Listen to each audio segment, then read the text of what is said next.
Hello, Night Nation. Trace Trelko here. This is the Sons of UCF Live. I'm here. So is Adam. Hello, Adam. Hey, Trace. Welcome back. Oh, wait, you didn't go anywhere. Never mind. Welcome back to everybody. You did. You survived. That's right. I did survive. A trip, an excursion, good time with the family. Yeah, it was good to get away. It's obviously been a long year, first vacation in a while. So good to get away. I missed all of you crazy people, so can't wait to get into the show tonight. Anything going on? News tends to happen on Thursdays as a yeah, I think Dolly has it on the head. The Apple Vision Pro with the Sons of UCF Live in the future. I mean, that's the way to do it. I'm with you there. I think it's our buddy Sam Unger at Unger to Unger who said it best today of Joe Girardi, the former major leaguer. Once a night, always a night. But I think it's UCF Mike with the best line, right? Never a night. It was never a night. Almost a night. I forget that line. Mike has a lot of bangers. Never a night. The news this afternoon broke that former major leaguer, coach, player Joe Girardi was in fact going to become the next manager of UCF's baseball team. And then very quickly after that, the news broke that he was not going to agree to. Let's a little clip on that, a little reaction. You want to hear? We got some exclusive reaction from some fans on this. In his first offering, just a bit outside. He tried the corner and missed. Just a little bit. They missed it by that much. So that was the big story. Brandon Hellwig, UCFsports.com, has been talking about this all week, that it was a done deal, and it unraveled this Thursday afternoon. Your reaction? Yeah, obviously kind of interesting. Mike and I talked about it in the pod this week. I wasn't sure what to make of Joe Girardi as UCF's baseball head coach. I mean, I agree at some point you need a bit of a splash. He certainly would have been that. I was concerned what his motives were. Why was he coming to college? Obviously, he's had opportunities in Major League Baseball, but a name recognition in a new conference after a couple of down seasons never hurts anybody. This one's interesting, though, Trace, because the leaks, if you will, the breaking of the news, first that contract was offered, and then 30 minutes later, maybe an hour later, that Girardi turned it down, came from a Major League Baseball reporter, right? So this came from a source close to Major League Baseball, somebody who covers baseball for MLB Network, which tells you the leak had to come from Girardi's camp, right? So why would Girardi leak, I got an offer, and then leak, I turned it down? That's the thing that's interesting. I know people are going to bag on Timo and say, didn't close the deal. What are you doing here? Going after this, this person. But I think by all accounts, it sounded like he felt comfortable he had a deal. And then all of a sudden it fell apart. And I think that leaking comes from Girardi's camp. Now, you can do the conspiracy theory. Shortly after that tweet, Trace, it was confirmed that University of Miami let go of their head baseball coach. You can do some conspiracy theory there too. But I thought it would be an interesting hire. I don't know that we would have won a lot of games, but I think it would have been an interesting hire and put some juice into the baseball program. And it's weird that it went down this way. I'd love to see the 30 for 30 one day and how Joe Girardi almost became a UCF Knight. 30 minutes, 30 by 30 seconds at that point. The irony there, wouldn't it be, if Joe Girardi went to the University of Miami, where former UCF baseball head coach Greg Lovelady hailed from, and always thought maybe a place that he would return to? That'd be a little ironic, wouldn't it? Well, so UCF Mike said this on the podcast, and then I saw our friend Michael Emptiness 4 said this as well. This was either going to be like a home run, no one saw this coming hire, or the worst hire ever, right? There was probably no in between there. And I think where we are with the baseball program, taking a gamble, I think would have been fun. It would have been interesting, would have been exciting. Trace, you'd have been at a lot of those games, interacting with Joe Girardi, watching him kind of interact with kids, and how he manages and leads the team. But it's for not, I guess, and I'd love to understand why. But really the question now becomes, how quickly can we pivot to candidate B or candidate C or candidate D if that's the case? Obviously, we're hemorrhaging talent off the roster in the transfer portal.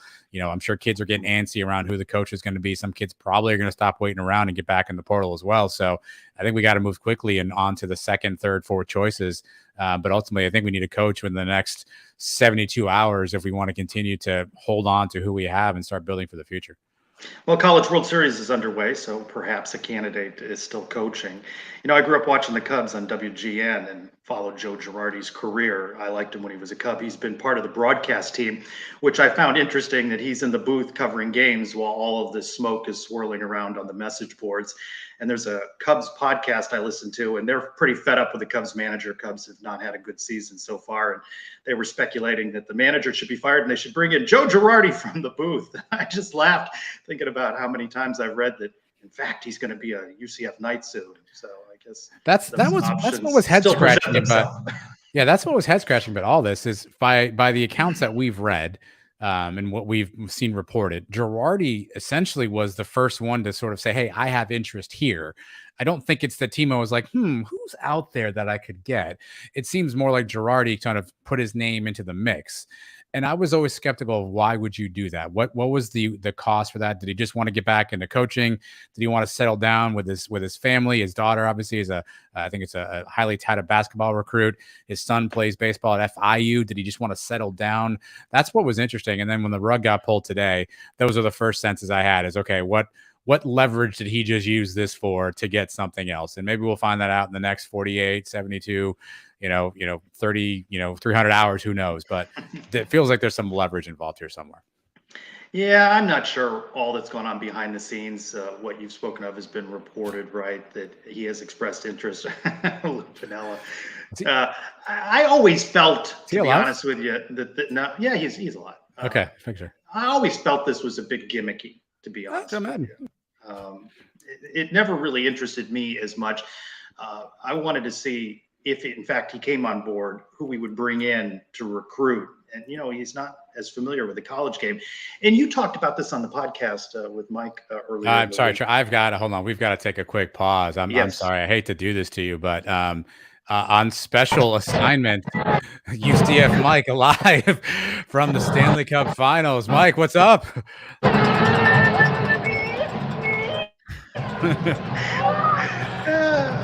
I don't know what's going on.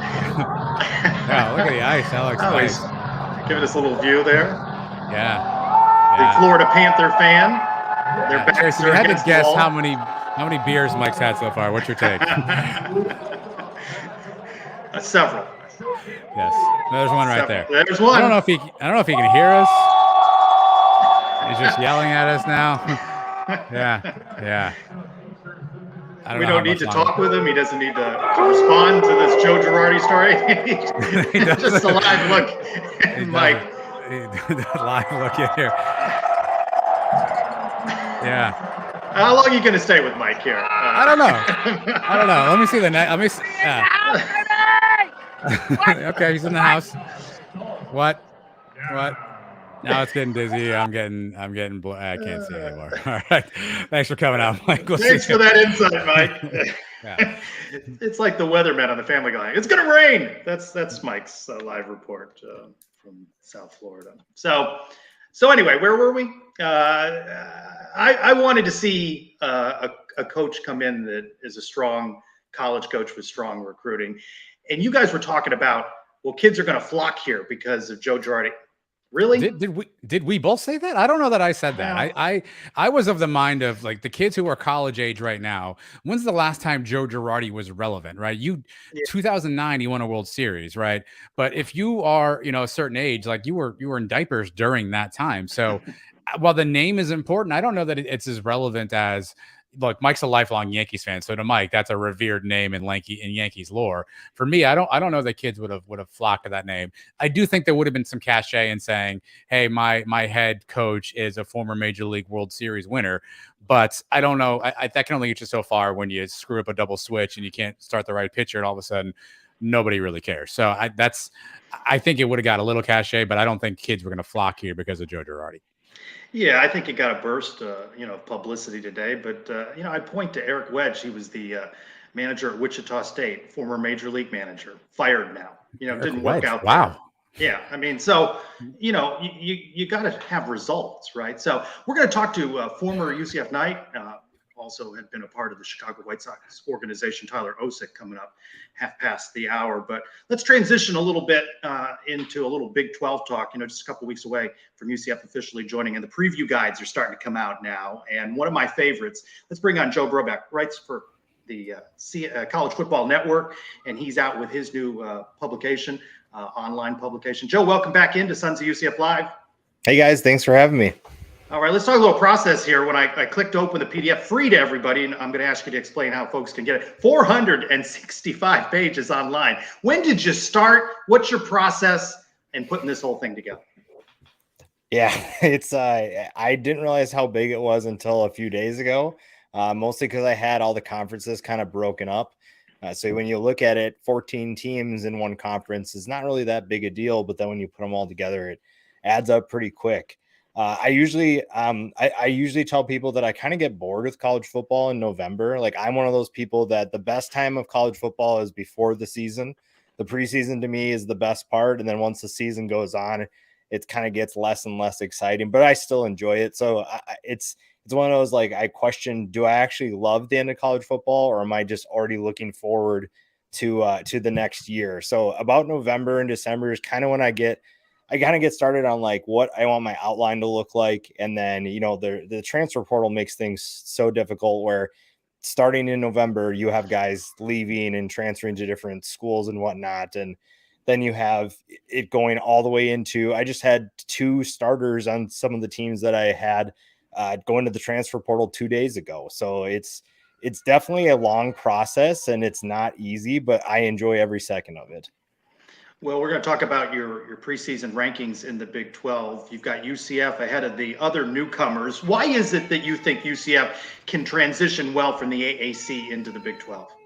I just like the talent that Gus Malzahn's bringing in. I think that via the transfer portal and recruiting, he's done a great job of bringing guys in that are not going to compete just in the AAC. He was looking forward to the Big 12. He knew that level of competition was going to be much more difficult, and you have to bring guys that are going to be able to help you compete at that next level. So I think that you look at the returning starters too. That was a big one for me. Even on defense too, the front 7 is going to be really fun to watch this year.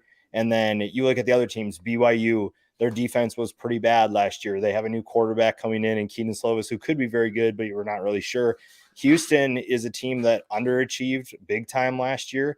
And so they don't have a ton of confidence going in. And then Cincinnati, losing Luke Fickell, I think, is going to be bigger than a lot of people realize. Like, that culture was incredible because of him.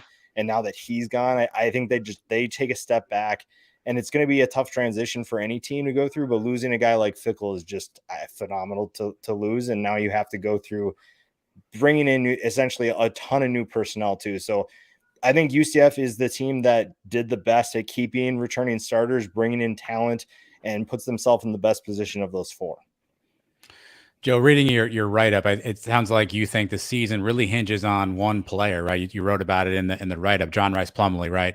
And how he performs, particularly in the passing game. What do you expect to see from JRP? What do you want to see? What do you need to see? What do you think you're going to get out of JRP in 2023? I think it just comes down to the downfield passing game. You have to be able to, not just the quick screens, the slants, the short stuff. You have to see JRP take that next step in terms of, can you throw a reliable deep ball? Can you stretch the defense where, we all know he's electric with his legs, and the best thing for him is going to be able to hit some of those guys, Javon Baker, Kobe Hudson, downfield. That's going to be the best thing for this offense. Now, the biggest question is, have we seen his ceiling? Has he already hit that cap, or does he have another level to reach? I like his explosiveness, and honestly, I feel like last year was the first time he actually got to settle in at quarterback. Now, obviously, Mikey Keene was behind him, but I think that was the first year that we truly saw him be QB1. And now that he has that full year of experience under his belt, I think that there is another level that he can reach. It's just a matter of how high. You also talk a lot about his backfield mates and who that's going to be. Obviously, Isaiah Bowser moving on to the NFL. It seems like RJ Harvey is a guy that you like a lot, and you think UCF's going to pin their hopes on a lot this year in the running back room. Yeah, it was fun to watch him at the end of the year. I think his story was really fun, tearing the ACL in 2021 and then coming back really strong last year. And obviously, you look at, you had Isaiah Bowser, you still have Johnny Richardson in the backfield, who I also really like. But Harvey was kind of that. It was nice to see him step up because he gives you that a little bit of a combination of Bowser and Richardson, where he has a little bit of a burst, but also can handle life in the trenches. And that's something you're going to need, because everybody knows who John Rice Plumlee is and what he can do. And if you have a running back that can be just as explosive or just as dangerous, that helps things a lot for this offense. All right, UCF with the 5 road games in their first year in the Big 12, at Kansas State, at Kansas, at Oklahoma, at Cincinnati, at Texas Tech. Of those 5, which one do you think is the most difficult for the Knights, and which one do you think is the most likely that they come out with a victory?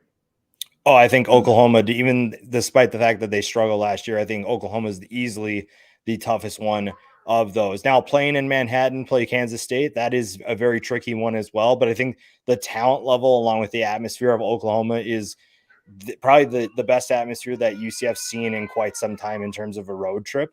I think the tricky one is at Texas Tech towards the end of the year. I don't really know what Texas Tech is going to be.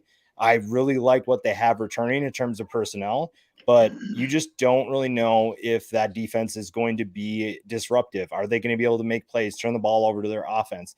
So I think Oklahoma is probably the toughest one, and at Texas Tech is probably the one where UCF could come out with a win, and that's against, I think, going to be a very good team in Texas Tech. You got Texas 1, Oklahoma 2. You willing to bet the mortgage on that? Oh man, we make the Texas is back joke every single year, but I just did a podcast, another Big 12 podcast, and I think we make that joke every year. But I think the thing with Tom Herman was he's a good group of five coach, a great group of five coach, and he can build that culture where guys who have their backs against the wall, the underdogs, kind of like what we saw with Scott Frost sort of thing. You were able to build that culture where everybody buys into a certain thing, but building a team like Texas requires you to handle different personalities. These aren't kids that nobody really wanted or only some teams wanted. Texas is a team, Oklahoma, they're teams that these kids expect to be in the NFL. They're 4- and 5-star kids. Everybody's been telling them how good they are. Every school wants them. So it takes a different kind of coach to get them to that next level. And I think Sark has them in that position. Same thing with Venables. I think that they have the ability to elevate people's games because they understand X's and O's at a high level. So I don't know if I'm going to bet the mortgage just because I'm not in charge of that decision, but I think that you're looking at two teams that are going to be near the top, if not the top. Obviously, we saw things were different with Kansas State and TCU last year, so anything can happen, but it feels pretty good about where Texas and Oklahoma are at this point. Joe, one of the things I love about your write-up is the attention to detail, right? You've got jersey numbers correct, right? I know you're trying to get transfer portal guys in and out. And I really love the fact that you call out a newcomer for each team. And for UCF, you picked a Corian Patterson, a kid out of Middle Tennessee who obviously transferred into UCF. What do you like about him? What made him, for you, the newcomer for UCF to watch for? Yeah, it's hard because I'm one of those people that just gets so excited about like 10 plus guys coming in.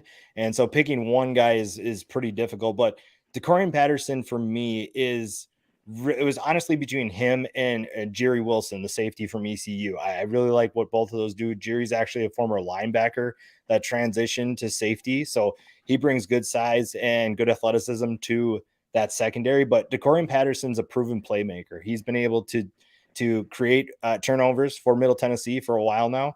And that secondary, honestly, at Middle Tennessee was pretty loaded, and they will be again this year. But Decorian Patterson coming in, you get a guy who is a proven playmaker. Now you're going to have to play at a different level. Conference USA and Big 12 are very different, but honestly, at a certain point, making plays is making plays. And yeah, you're going to face some tougher competition, but you're not going to face, like, it wasn't like in Conference USA, you're facing guys that ran 4.9s and now you face 4.4s. Like, guys are running pretty fast. It's just there's a tick different at this level. So to me, he's the big one, just because also you lose Devontae Brown. That's a huge loss in my opinion.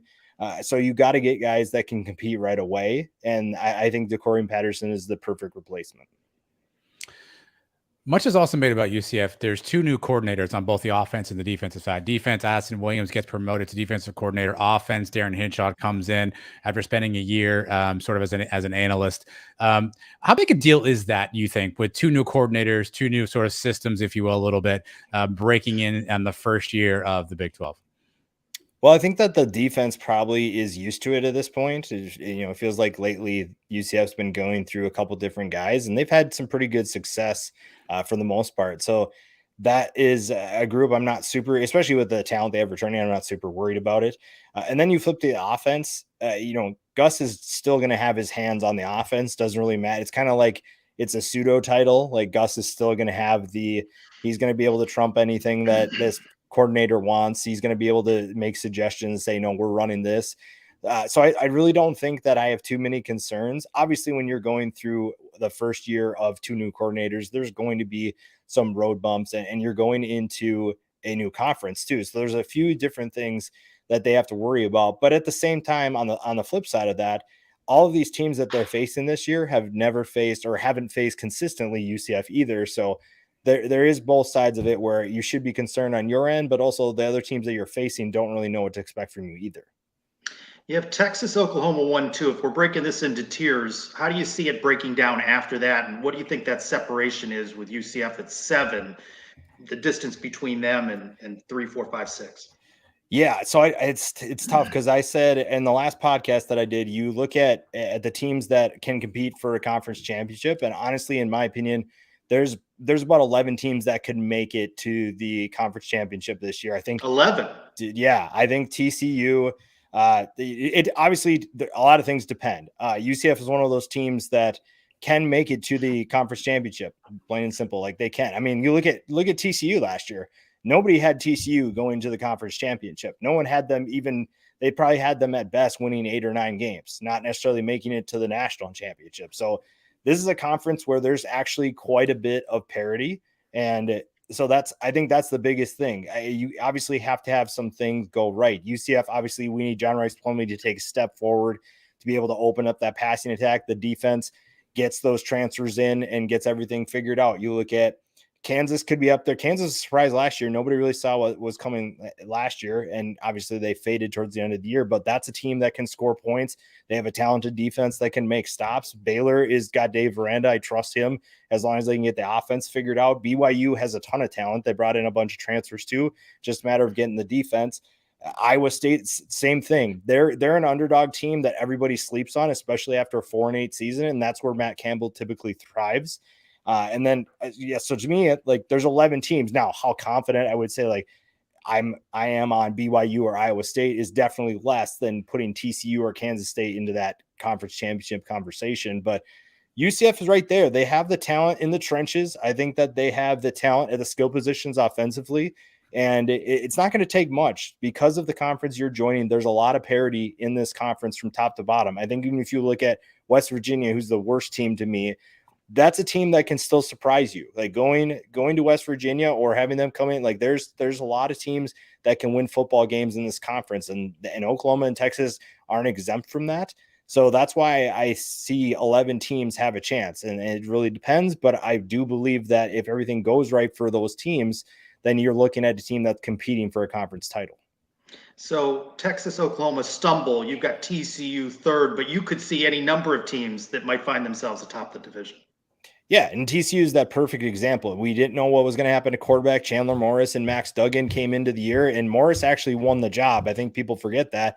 He actually started against Colorado and then got hurt, and Duggan took over and had the year of his life. So it doesn't take much to get, especially if you have a good core of talent, which TCU did. It just took a couple things to go right for them to get to that conference title game, and there's a lot of teams that fit that mold. They just have to get it all right and have everything firing on all cylinders. Joe, I'm not sure how often you get a chance to go out to games, but obviously new to the Big 12 for UCF. Is there one road atmosphere that you would recommend UCF fans have to go to, even if we don't play this year? One stadium, one setting that Joe Broback says UCF fans need to go here? I'm not going to – Texas and Oklahoma are just above and beyond everything else just because of the size and the tradition.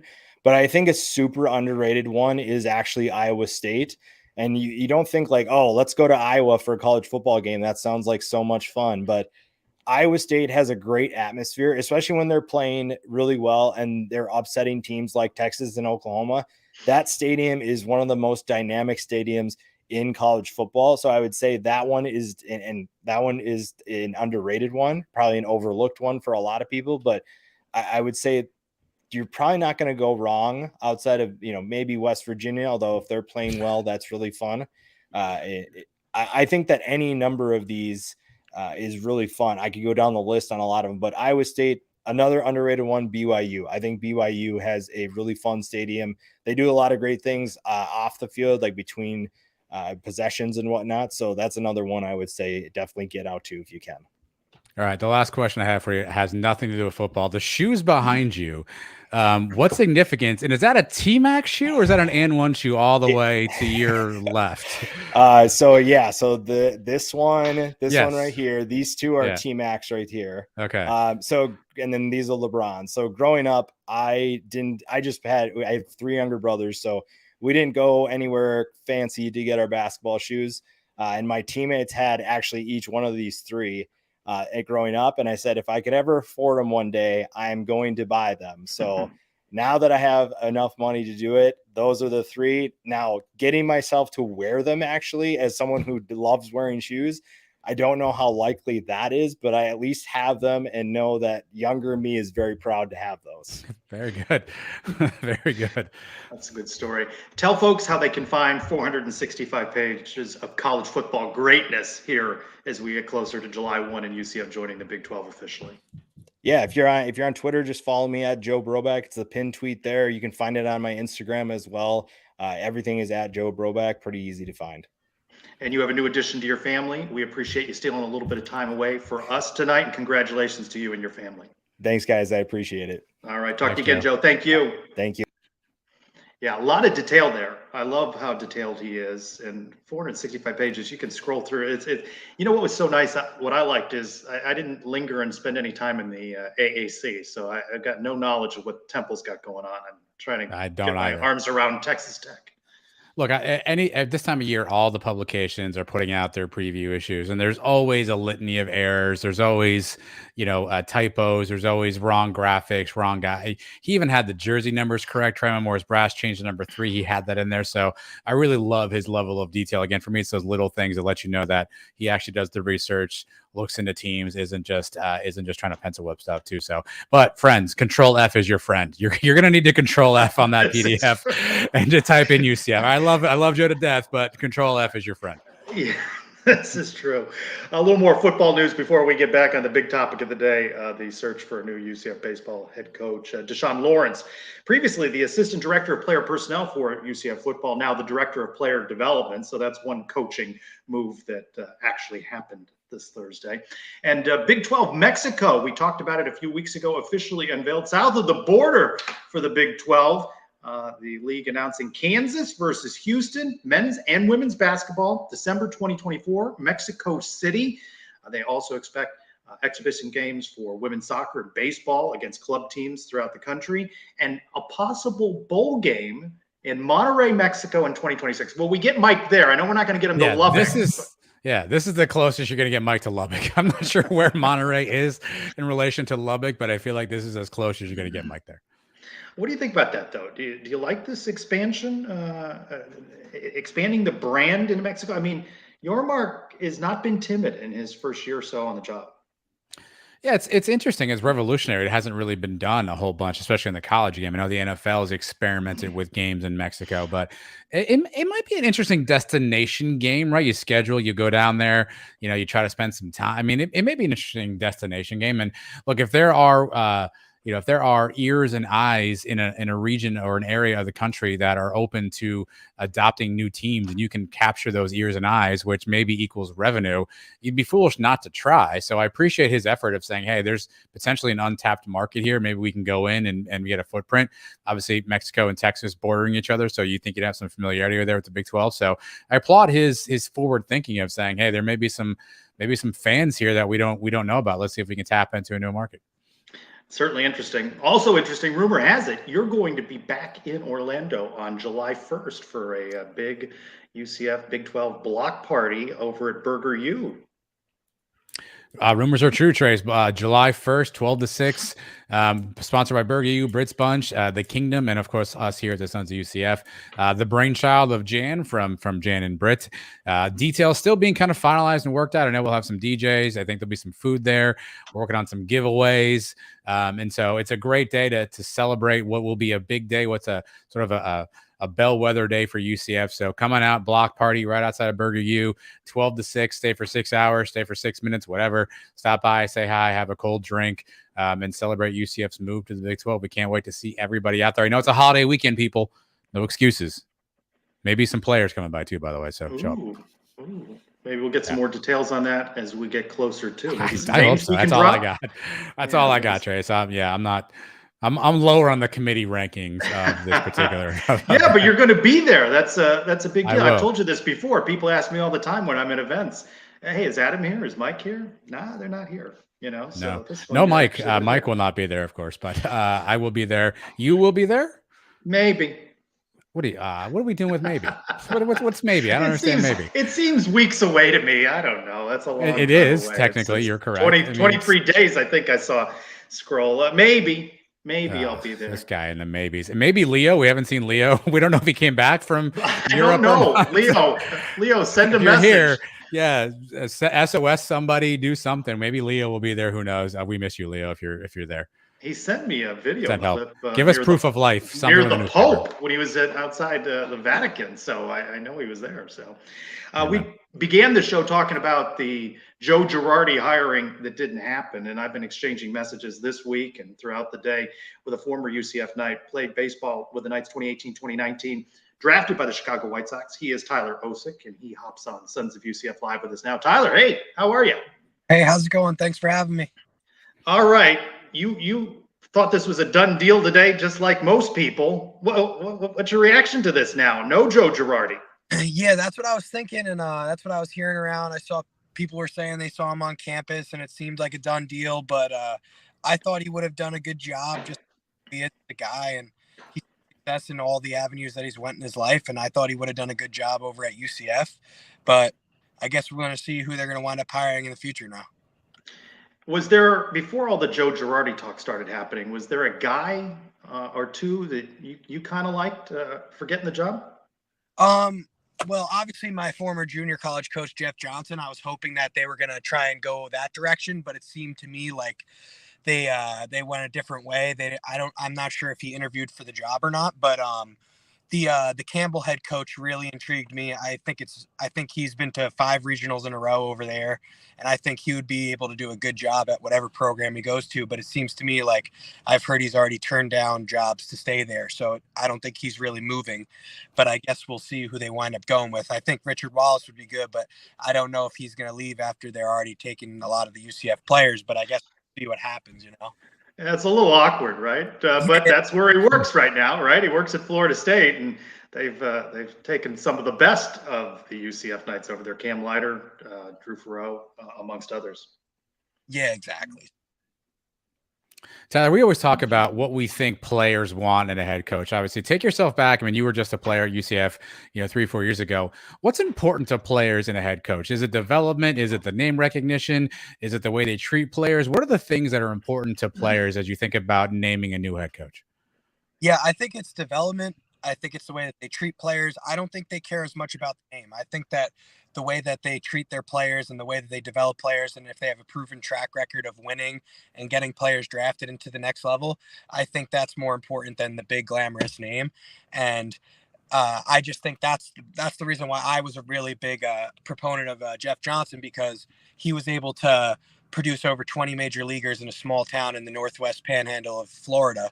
And if he was able to be given the facilities like a UCF or a bigger program like that, I think he would crush it. And I just think that in general, that's what players are more so looking for. Guys with proven track records that have produced winning, a good culture, and getting people onto the next level. And I think that that's a huge thing too, as well, is just, I know players in today's day, they want to get to the next level, get drafted, but you got to also be able to win, you know? And we talk about the head coach. Obviously, the head coach gets a lot of the headlines, but the assistant coaches, the support staff is just as important, right? How important is not just the head coach, but the staff that comes with the head coach and everybody that comes sort of as part of the program?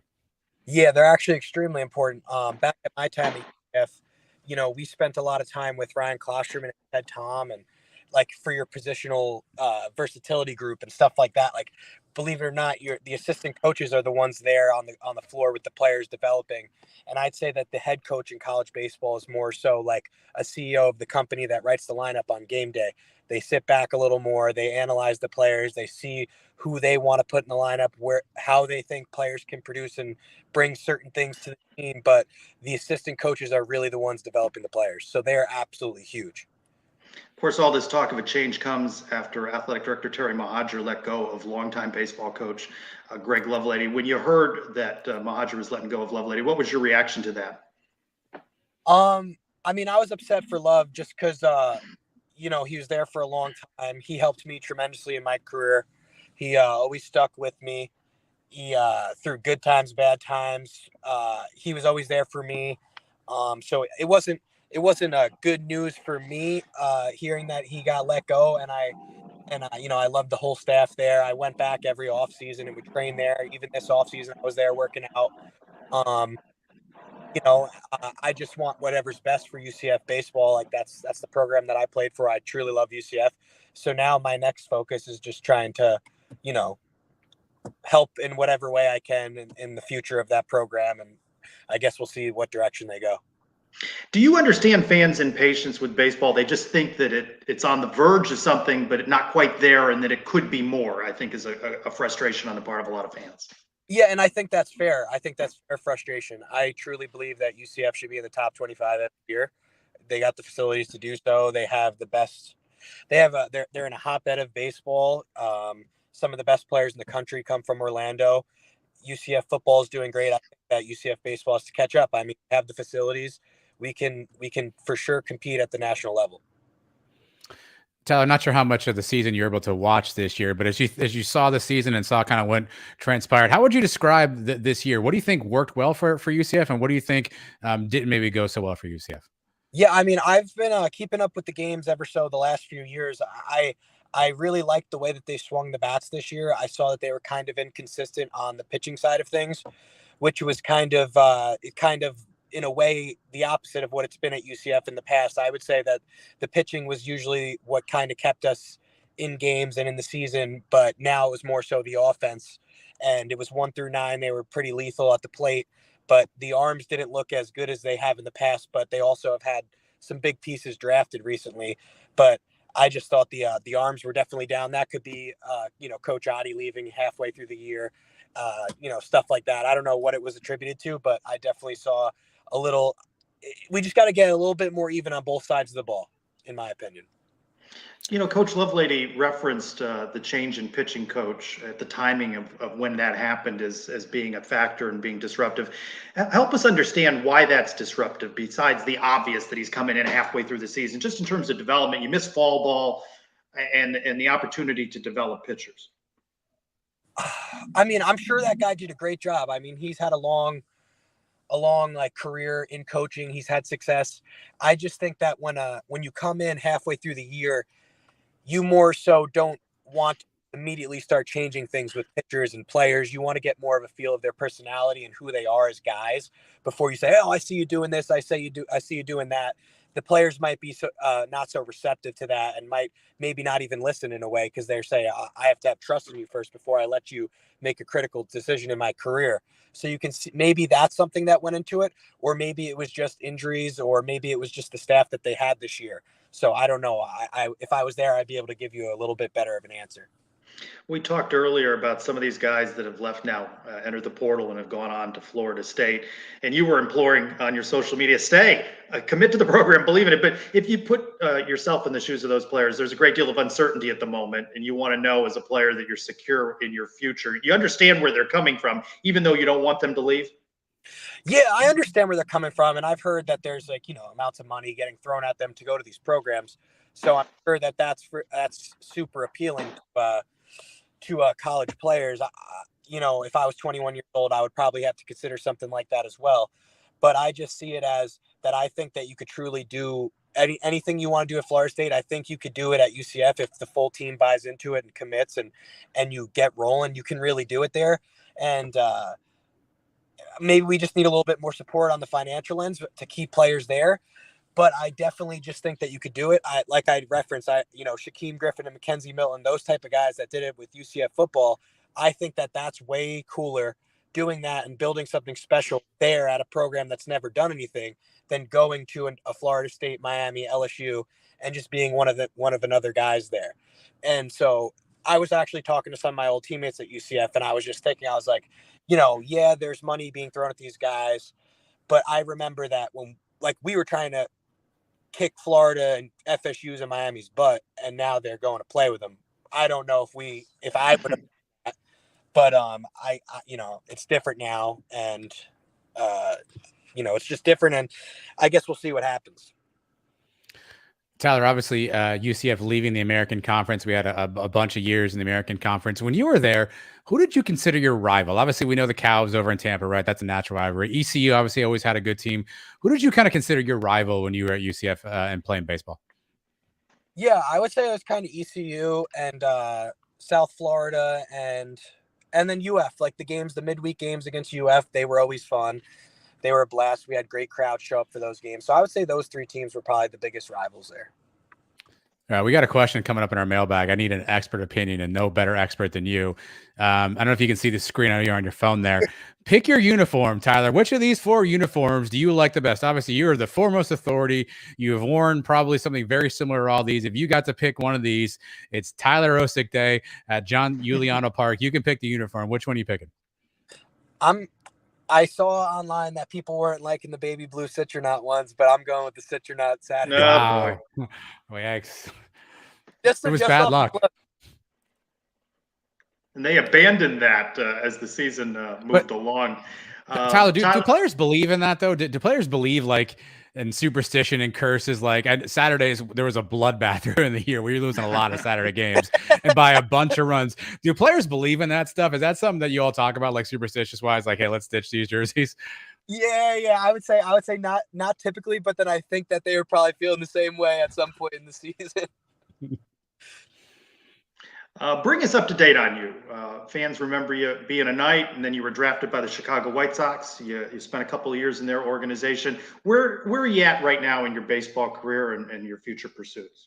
Yeah, so I recently got done playing about 3 weeks ago.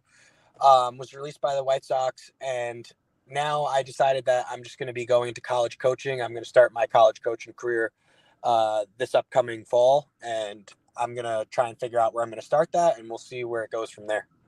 How would you describe that journey in the Major League Baseball pursuit with the White Sox?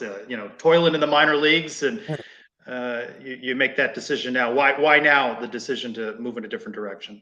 When I was 21, 22 years old, I really enjoyed that lifestyle. I love traveling, playing baseball, and just being the minor league grind of things. But now at 26, about to be 27, I didn't really feel the same. I didn't want to really share a room with a guy and another guy, and I just was done traveling on buses all over the country for little pay. Wanted to move on and start my career in life and move on into different things. And I love baseball, but I guess I'll just impact it in a different way now.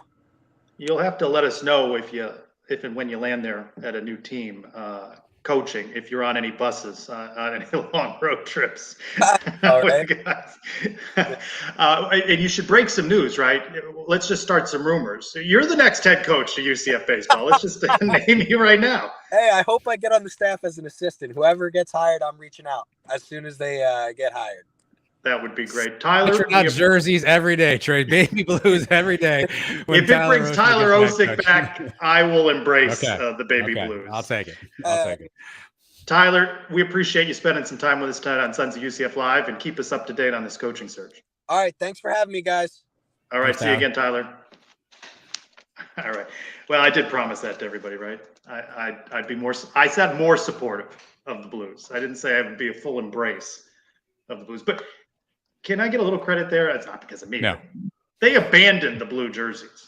They didn't do Citronaut Saturday every Saturday after the losses piled up, right? So they bought into some superstition, something. Yeah, I don't know if I would take a victory lap on that if I were you, but certainly yes, it seemed like the baby blues got buried at the bottom of the closet there. Around the kingdom before we open the mailbag. Taylor Hendricks, we're 2 weeks away from the NBA draft, working out with the Indiana Pacers this week. And every day a new article coming out with those teams, would he be a good fit for them? So seems Indiana certainly pushed them out on social media being there. Women's tennis 2023 recruiting class, second in the country per tennisrecruiting.net. That's a pretty good accolade going into the Big 12. Volleyball, they are on their European tour. I was speaking with head coach Jenny Maurer before they went on that trip, and she said, hey, how about the size of our new recruits? Britt Carlson, 6'4" outside hitter, transferring from Washington State. Megan Holland, 6'4" middle blocker, transferring from South Carolina. And Doga Okal, 6'2" outside hitter from Turkey. Tall. You know that's going to be important for UCF as they make the move into the Big 12. And then today, Kingdom NIL announcing a $300,000 donation The largest donation from an alum, that being Taylor Gehrig, a class of 2005 alum. Thank you, Taylor. That's a big shot in the arm. That's really cool, man. I mean, obviously, a lot of people donate. A lot of people have, some opportunity to give, but it's a really big donation. And obviously to Kingdom, which helps to potentially keep people playing baseball at UCF and softball and basketball and how we know how important that is too. So thank you very much to Taylor. Definitely appreciate what you're doing for UCF. Yeah, big donation. All right, mailbag time. Is it that time, Trace? It's that time. Not official. It's back by popular demand. It's that time again. Time to open the Brian W. Peterson Sons of UCF mailbag.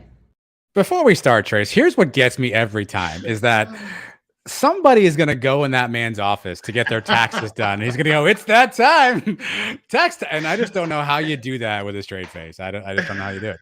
And I know Brian will let us know the first person that recognizes him from this segment that he does taxes for, that asks him to say something. He should offer discounts for people who can replicate that little soundbite there.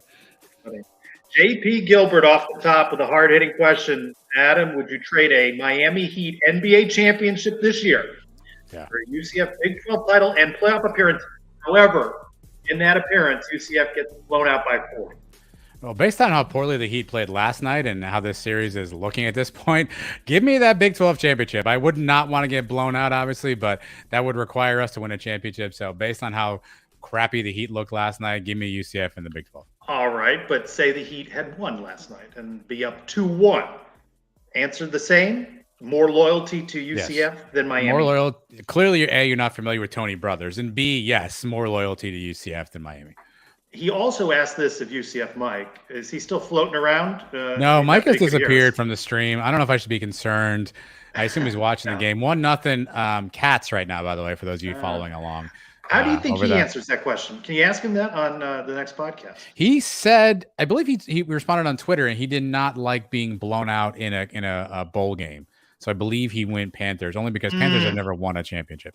He didn't like the bowl game blowout. And I think Brian was quick to point out that still came with a conference championship, but I think Mike was upset about the blowout. Where T now is JP Gilbert truly sold on the black and gold or just a negative naught?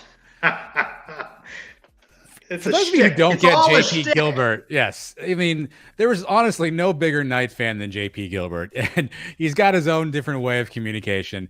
But I can tell you, I've spent time with JP, no bigger Knight fan than JP Gilbert. Everybody who thinks he's rooting for UCF to lose and wants everyone to fail, that's literally not in his DNA. It's all a little bit of a shtick, a little for show, a little bit for clicks here and there. He's got some humorous memes. Trust me, JP Gilbert is big a UCF fan as anybody knows out there.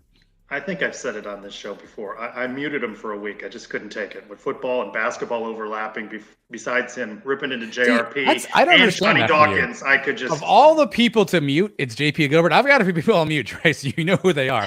Of all the people to mute, it's JP Gilbert. Like, I mean, at least he makes you laugh. I mean, he makes me laugh, but some of it I do feel is just too negative. And I don't know what the true serum would be, but I'm not sure he wants... Dolly knows. I'm not sure. JP stands for positive. Dolly's 100% right on that. Yeah, okay. But anyway, I unmuted him. I missed him. I brought him back. I haven't unmuted the people I muted now. Yeah, that's probably a wise call. At Emptiness 4, Michael, who would you like to see be the next head coach for UCF Baseball now that Joe Girardi is out of the running? I want somebody with good recruiting ties and is a strong college coach. I'm not rooting against Joe Girardi. I thought it was a little gimmicky. I didn't think he was a long-time thing for UCF. I thought it was a shot in the arm, give him some fundraising dollars, get some headlines, and that's great. But I want someone that's gonna make an impact here. I mean, that's why they made the change from Greg Lovelady, right? So that I don't have a particular name in mind, though I do like the Rich Wallace name, even though that's a little awkward that a couple of nights have moved on to Florida State, where he is now a part of the coaching staff, former UCF alum. I'd like to see a UCF guy or gal land a job at this university at some point. I think it was Brandon Helwig who pointed out that no UCF alum has ever been the coach of, I think, a men's team, if I remember that correctly. Look, Tyler Osick just said he wanted Jeff Johnson, right? And so who am I to go against Tyler Rosick? He knows more baseball. He'll forget more baseball than I'll ever know. So give me Jeff Johnson, and I'll take Tyler's suggestion every day. Christian Simmons, who went through the ringer today on Twitter, came out against Joe Girardi. Then he was, lauded as the message board sort of turned on Joe Girardi as the afternoon moved along. He's with the video, the visual question here. Pick a favorite baseball uniform. Can you bring that back up? Sorry, the last I saw of Christian Simmons, he was plotting all of the Olive Guards in the Big 12. So I haven't really kept up with Christian since then. Well, and the funny part is, he's a big Olive Garden guy, right? So I saw a thing where somebody listed Applebee's in the MAC or something. So I said that to him, and then he was responding to me about where the Applebee's were in the Big 12. I said, what about the Olive Gardens? Iowa State and Kansas, no Applebee's or Olive Garden. We learned that. Iowa State. Now, what do you got here? What do you got for the Give me top left. I don't really like a baseball uniforms that have the button down on the front. I kind of like the jersey look. I like the black look with the script. So give me top left, Black Knights jersey script. I don't know that upper right one. No, lower left. But I do like the other three. Okay. So all three of those are good. We thank Christian for the visual. Enjoy the breadsticks, Christian. Yeah, at Brian W. Peterson. Latest Big 12 rumor, Colorado working behind the scenes to potentially jump from the Pac back to the Big 12. How do you think legacy Big 12 programs will react to Colorado coming back into the fold were that to happen? I don't think anybody cares about any of that, right? It's just all money. Will it get them more money is really the only question to ask. The second question to ask yourself is, why do we care at this point? I am so sick of realignment Twitter at this point, Trace. Every day, it's Arizona, it's UConn, it's Gonzaga, it's Colorado. There's a meeting, there's not a meeting. It's exhausting. Speaking of things to mute, at this point, I want to mute realignment talk for the Big 12 because every day it seems like a new school's coming here, and every day no schools do. Pac-12 is fine. The Big 12 sucks. It's a fiasco. Just somebody wake me when there's a new school in the Big 12. Why do you mute people versus blocking? I'd say a block feels aggressive. Block is like you've done something to. They don't know though that they've been muted. That's even better. It's passive aggressive. I like that. Block seems like you've done something that's really angry. Mute's just like, dude, you are so annoying. I have no time for you. So it's my own secret silent protest. Plus, then I got to answer questions about that nonsense. I don't got time for that. I got a job, Trace. And care to share one name you got muted? UCF Mike. I'm done with Panthers talk. Yeah, too much Panthers talk. Good deflection there. At UCF XOS, is that welcome back. Is that the return of Andy? I exchanged messages. Speaking of proof of life, Andy is back. That's fantastic. I miss Andy. We got to get Andy back in the mix. Can he start breaking down Kansas State film for us over the summer? Can we talk to him about that? Do you not like him or something? Why would you make him do that? I want to know who UCF's playing. He asked, what year does UCF football beat Colorado and Deion Sanders in the Big 12 championship? This assumes a lot of things. By the way, in this question, though, did it surprise you, Joe said, any of 11 teams could find themselves into the Big 12 championship game, and he includes UCF in that? I'm just hoping to get to 6-6. And I mean, he's not saying he's got them predicted 7th. He's not saying they're in there, but he's saying any of 11, which surprised me that he opened it up so wide. Not really, Trace. I think a previous guest we had, I think you were on vacation that week. We had Kelly Ford on, and he had his power rankings, and he had a cluster of teams there. He had Oklahoma and Texas kind of at the top, and he had a cluster of like 7-8 teams that his projections were kind of all in the same range, kind of in that TCU mold of last year. So I'm not super surprised. I don't believe it, but it seems like that's what everyone's prognosticating, is that there could be a dark horse team. And I think a lot of this is muscle memory from TCU last year, right? And a little bit of, just having some bias to the recent success, but I don't think that's possible. But I wasn't surprised just based on what Kelly Ford had recently. So what year you got UCF Colorado? Does it ever happen? I don't know who this is. I'm going to go with Nova T because I don't think Deion's going to be at Colorado for the long haul. It's cold in Colorado. Deion's from Fort Myers, went to school in Tallahassee, played in Dallas, played in Atlanta, played in San Francisco. Yeah, spent some time in Cincinnati. I get it, but I don't think Deion wants any part of that. Plus, I don't think he wants. I think he wants an Under Armour school. File that away. At Spurs United, Big 12, fond of noon kickoffs. How many do you think UCF will have? Of course, they announced the first couple of game times are evening starts, which I think was them saying, get ready for some day games in the Big 12. 2. 4. 4? Yeah, I'll go 4. All four of the conference games as noon kickoffs? Not, I mean, well, there's more than 4 conference games. Home. Oh, it's home only? Well, I guess he's not saying it. He didn't say home. I was thinking of that question. I think when all the games total, I think you got 4. And Oh. I don't think that's as much about UCF. I think it's also much about, like, West Virginia UCF is probably not going to be made for prime time, right? We're not doing 3:30 or 7 kicks for that one. So that's probably a noon game. So looking at the schedule and some teams you don't care about, I'm going to go 4. Yeah, I thought that question was about home games. So, yeah, 4 sounds like a good number. At Love Not War 311, 2 questions. Given the changes to the team since the last time he asked, what's the new over-under thinking for men's basketball? He says, got to think it's better than the original 10. 10 total wins. I'm sticking with 5 conference wins is my over-under on 5 conference wins. I think they can beat 10 total. We're starting to get some details. Jacksonville now, John Rothstein saying UCF's got a game with them. So I think they'll have a little bit softer, obviously, compared to the conference slate.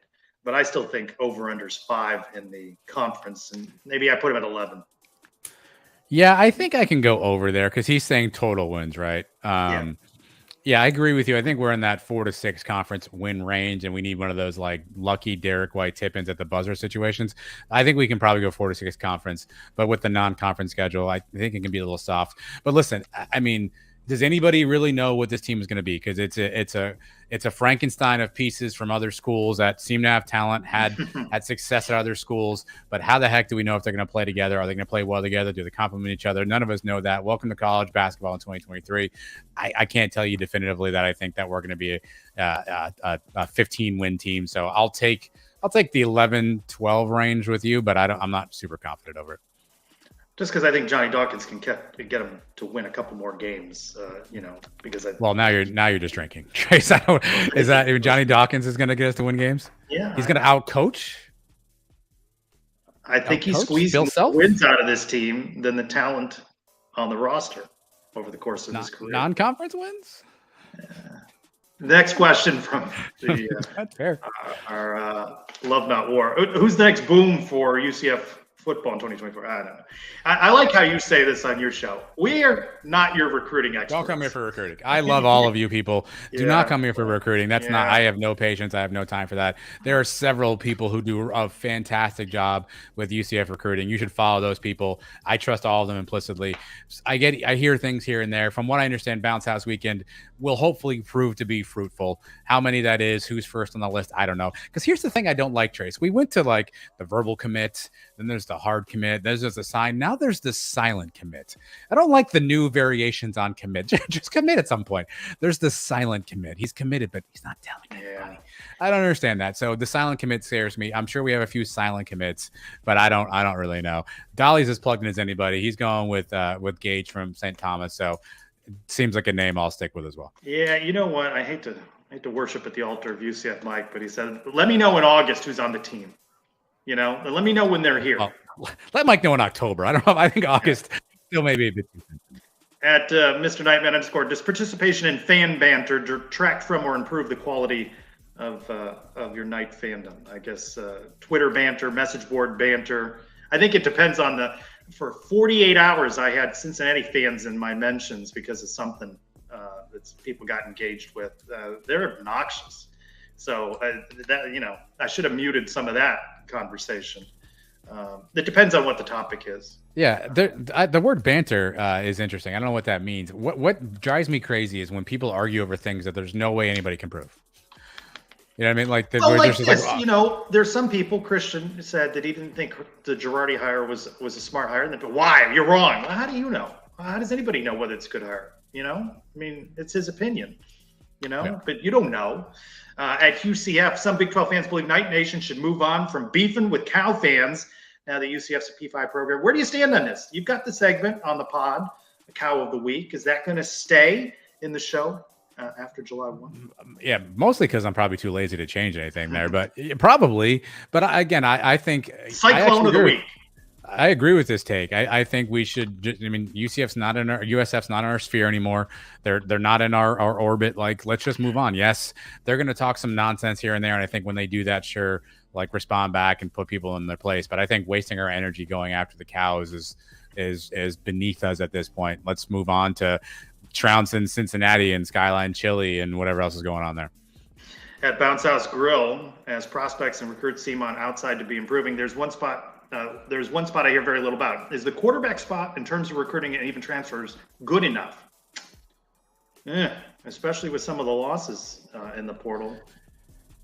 I mean, it's clear that the season goes as JRP goes, and Yes. if he's not healthy for whatever the reason, misses time, which, right, college quarterbacks, it happens.